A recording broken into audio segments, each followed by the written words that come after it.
Je suis maintenant avec Thierry Morel. Bonjour Thierry. Bonjour Christophe.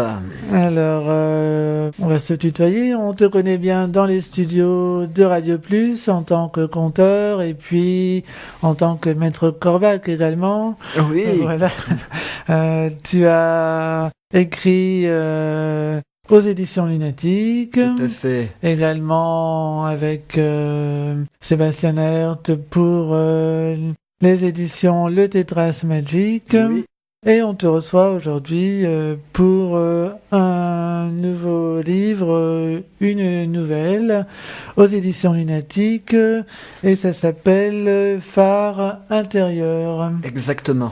Alors, Phare intérieur raconte l'histoire d'un glissement vers la folie, le parcours d'un individu qui n'a pour ami que des objets. Alors, un bistouri, une pomme, un miroir, et qui rêve d'être gardien de phare. Alors cet homme, c'est le narrateur qui décrit sa vie et surtout ses états d'âme, ses pensées.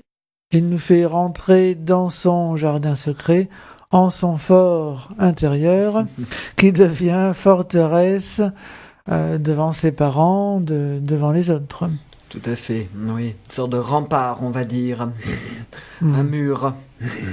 Alors le narrateur est comme enfermé en lui-même et il ne s'échappe que par l'imagination qui éclaire ses jours comme le fait le phare sur la mer. Belle image, en effet. Bien vu. Alors ce phare fait penser au poète isolé dans sa tour d'ivoire. D'après la célèbre phrase de Sainte-Beuve, « Evigny plus secret comme en sa tour d'ivoire, avant midi rentré ». Alors la mère du narrateur dit d'ailleurs de son fils « On va en faire un poète ». Elle a un discours utilitaire économique. Oui, en effet, j'avais pas fait ce rapprochement avec la poésie, mais la citation me semble bien appropriée, en effet. Bien vu. Alors le poète est isolé, mais il s'ouvre par la fiction à l'imaginaire, aux images, à l'ailleurs et aux autres. La fiction peut être un refuge et une ouverture sur l'extérieur, à la fois pour l'auteur et pour le lecteur.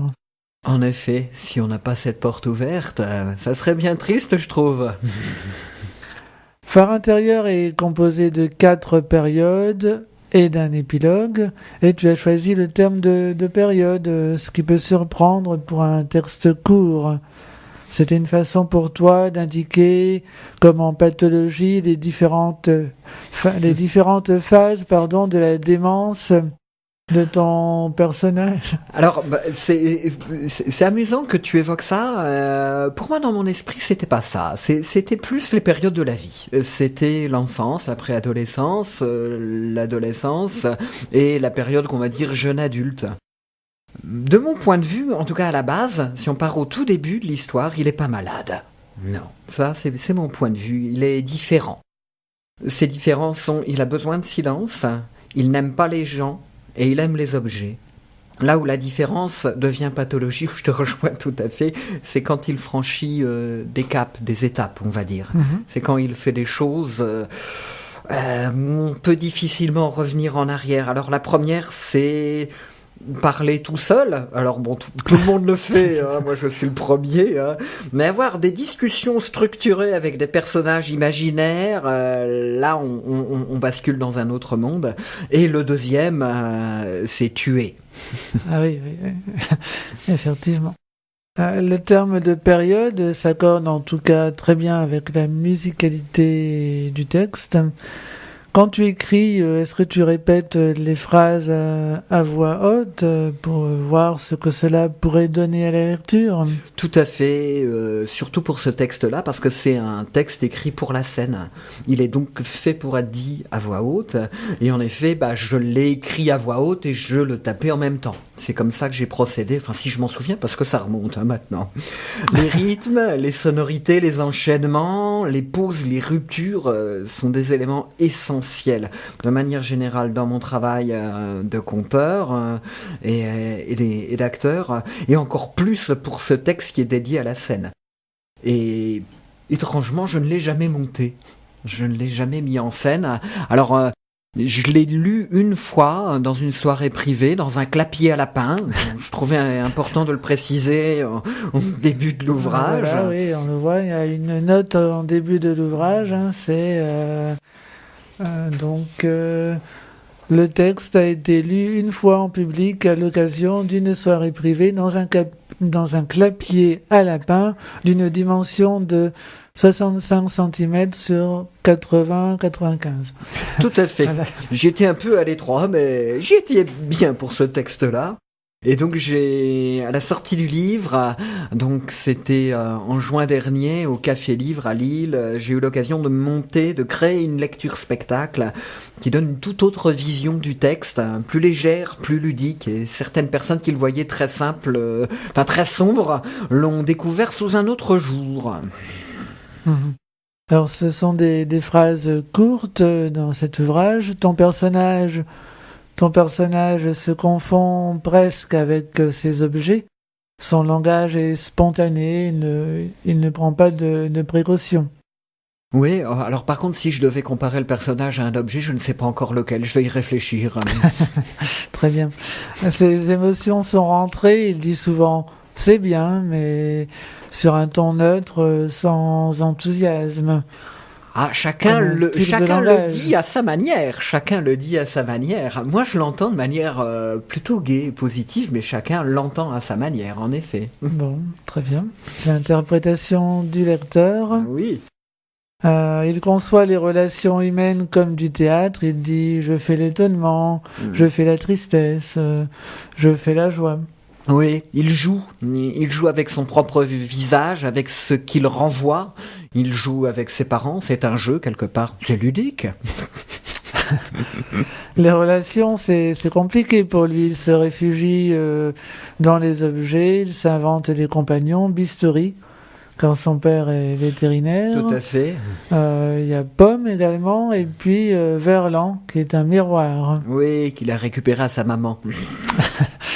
Même s'il dit plusieurs fois « je m'adapte », ton personnage a du mal à s'adapter aux conventions. Quand il parle du phare, il en parle comme d'un paradis sans autre, loin de l'enfer, une référence explicite à Sartre. Parfaitement, je ne peux rien te cacher, Christophe. On pourra bientôt te retrouver dans des salons du livre. On parlait tout à l'heure du salon du livre de l'Os. Oui, c'est le 29 novembre. Oui, tout à fait. C'est ma commune de résidence, donc je suis bien content d'y aller. Donc j'aurai le plaisir de présenter Phare intérieur des éditions Lunatiques, mais aussi Le Manchot Bougon, illustré par Sébastien Naert, publié aux éditions du Tétras Magique, qui vient de sortir.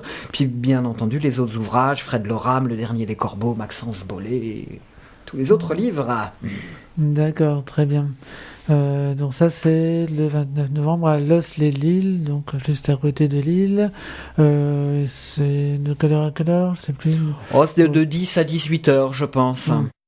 Alors, quelle est ton actualité en tant qu'artiste, comédien et conteur? Alors, en ce moment de l'actualité pour Maître Corbac, il expose son exposition de linogravure au Beast to Fly à Lille. Ce vendredi le 14, il aura l'occasion de donner un One Corbac Show intitulé Maître Corbac Relooking. Voilà, il va se relooker. Ça sera 20h30 au Théâtre Mariska à Cizouin, place de la Gare. C'est dans le cadre du festival Les Zygofolies, un très très chouette festival. Donc numéro le 03 20 79 47 03. Attention, c'est une date unique. Le samedi 22 novembre, j'aurai l'occasion aussi en date unique de proposer Et après on va où à 16h à la médiathèque de Fives, entrée libre. Lecture, contes et musique autour du thème des réfugiés de l'exil et de la guerre, en duo avec Antoine Marem, excellent violoniste, qui j'ai le plaisir de partager la scène. Aussi date unique. Et ensuite, le mercredi 26, j'aurai l'occasion de donner un tour de conte à la médiathèque de Ronchin à 10h30. Alors tu exerces ton métier de conteur et de comédien grâce au régime d'indemnisation des intermittents du spectacle. Et je pense que tu aimerais en parler. Ben oui, il est important d'en parler. Ce statut est plus que menacé. Les modifications apportées par le gouvernement ne vont pas nécessairement changer les choses en termes de réduction de coûts. Par contre, elles vont exclure un grand nombre d'artistes et de techniciens et de professionnels. Autant dire que ce n'est pas la culture commerciale ni la culture institutionnelle qui vont en pâtir, mais une fois de plus la culture populaire, la culture de proximité. Juste pour en savoir plus, il y a un blog coordination des interlutans 5962.blogspot.fr. Et si vous voulez avoir un résumé de la situation, il y a une vidéo qui est très bien faite, qui se voit sur YouTube. Ça s'appelle, désolé de dire un gros mot, Data Gueule, l'épisode numéro 8. Ça dure 3 minutes, c'est très très bien expliqué. Et c'est consacré aux intermittents du spectacle.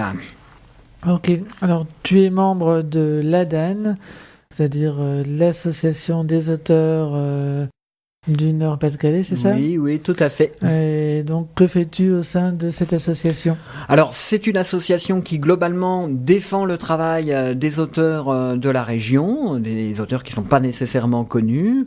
Au sein de cette association, j'ai le plaisir d'intervenir soit pour des associations, mais essentiellement au milieu pénitentiaire. Donc ce sont toujours des rencontres très très fortes. Je viens d'en faire une dernièrement avec Thérèse Ruffo et je repars avec elle sur les routes pour la prison de Maubeuge le 27 novembre. Voilà. Tu as rejoint récemment un réseau qui s'appelle WEZART, alors W-E-Z-2-A-R-T. Peux-tu nous en dire plus, Sam ? Oui, c'est un réseau culturel, artistique, solidaire et participatif, très ambitieux, très courageux, qui a pour but, en fin de compte, de compiler différentes fonctions entre SoundCloud, YouTube pour les lecteurs, Facebook pour la notion de réseau social, mais aussi les plateformes de crowdfunding, comme on dit, Ulule, KissKissBankBank. En gros, c'est du tout en un interactif. Le site comprend des publicités. Quand on clique dessus, il y a une petite somme d'argent qui est reversée aux artistes. Donc c'est un projet fort, créé par Gary Longpré, qui est quelqu'un vraiment de très ouvert, très sympathique. Bon, comme tout réseau, il vit avec des membres. Donc plus on sera nombreux, plus ça vivra. Donc n'hésitez pas à devenir un Weezer. Vous pourrez me suivre, j'aurai plus de Weezer comme des amis sur Facebook. Donc c'est www.wezart.com. Voilà, donc signalons que c'est un site lillois. Oui, il est lillois. Merci beaucoup Thierry. Merci Christophe.